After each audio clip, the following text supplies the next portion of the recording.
Hey, it's Solon, and before I start, I want to give a quick shout out to fellow pally JT Brig 7390 for, well, no other reason other than me saying that I was going to do it, so there we go.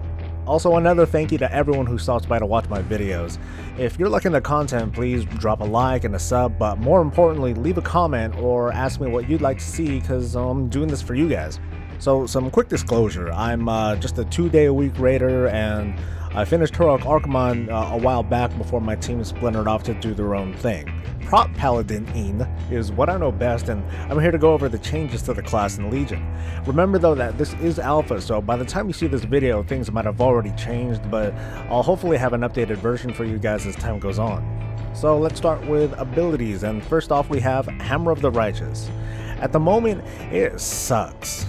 Bad. It doesn't do a lot of damage at all, it doesn't debuff enemies, and without holy power it doesn't generate anything. Throw down a consecrate and stand in it and the hammer hits all enemies, but the damage is so low that we might as well give the enemy a group hug. If you pick up the consecrated hammer talent, then the hammer does the AoE damage on its own. Whoop-de-doo.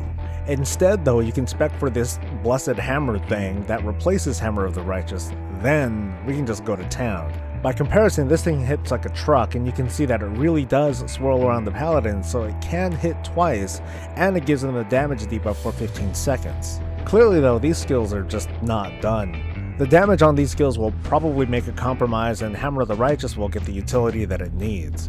We all know what Judgment is, but what it does in Legion at the moment is almost nothing aside from the damage, and it does a debuff that doesn't even work for a spec. You can spec into Judgment of Light for a utility heal that's probably most useful in raids, while specking into Crusader's Judgment lets you throw your Revenger Shield a bit more, but it's not really that noticeable. Next, we've got Shield of the Righteous. Without holy power, we get 3 charges of this guy. It still does decent damage and it still gives us our active mitigation, but between current set bonuses and talents, we're not going to really enjoy the uptime that we're used to in Warlords of Draenor. So how can it work here? One is that we can front load our mitigation straight away, which can be useful for long periods of high damage, low healing situations, or on the pull, or if the healer's falling behind and you're pulling dungeons like a jackass. Spec into Divine Bulwark and you basically have a 3-minute damage reduction cooldown. You can front load your charges, then pop Divine Bulwark, and then do it again, and you can have your buff running for well over 40 seconds if you keep spamming your shield.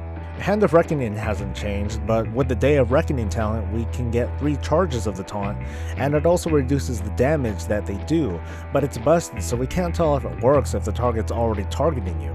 Both this and Shield of the Righteous are off the global cooldown as usual, so if you're in a situation where you're the only one tanking, you can macro these 2 skills together and you'll have a semi-passive addition to your active mitigation. We'll probably have to revisit this and make sure that that's the case. In Legion we get a new skill called Ladder the Protector. We no longer have Flash Heal or Word of Glory as protection, so aside from Lay on Hands we can't directly heal other players, and that kinda sucks. But we do have this for ourselves. It's different. It heals the paladin for 50% of missing life, so the heal gets stronger the more that we're dying, which also means that if it crits, then yay, full life. Spec into Righteous Protector for a chance to reduce the cooldown by a little bit. Because the cooldown will still be pretty long, it puts a lot on the paladin to use this heal at the right time, which will be when we're at very low health, and mastering it will help us avoid having to chain cooldowns too much. Divine Steed is Speed of Light with a horse animation, and it's baseline. Yay! We move faster and can still attack while in this state, and specking into Knights Templar pretty much turns this skill into Divine Protection with a speed buff. It'd be cool if the talent also took Divine Steed off the global cooldown, because it's not, and this way it'd be a more viable tanking skill. Consecrate is the same bread and butter that it's always been, but it looks and definitely sounds a lot cooler. Spec into Consecrated Ground and it becomes a snare as well as a small and unimpressive AoE heal. Avenger Shield functions the same way that it did without the perks. It hits 3 targets, it's still kind of spammable through Grand Crusader, and you can stack this with the first Avenger talent for tanking 1 target. The look and sound of it though, it kinda sucks. It's got a very Captain America kind of vibe to it with the whole clanging and the clinging, but it just doesn't have the flash that it had before. In my opinion, I like the current look of Avenger Shield, but I'm sure that this version isn't done with the animations and lighting either. Guardian of the Ancient Kings has not changed except for the animation, and it changed in a good way. So I went over most of the skills that are going to change, and I kind of glossed over the talents that are related to them, but I did miss a lot of them, so I'm going to go back and go over some of the talents. And we'll start with the level 30 tier. Holy Shield hasn't changed from the Warlord's version. Guardian's Light increases our self-heal amount from 50 to a whopping 60% of missing health.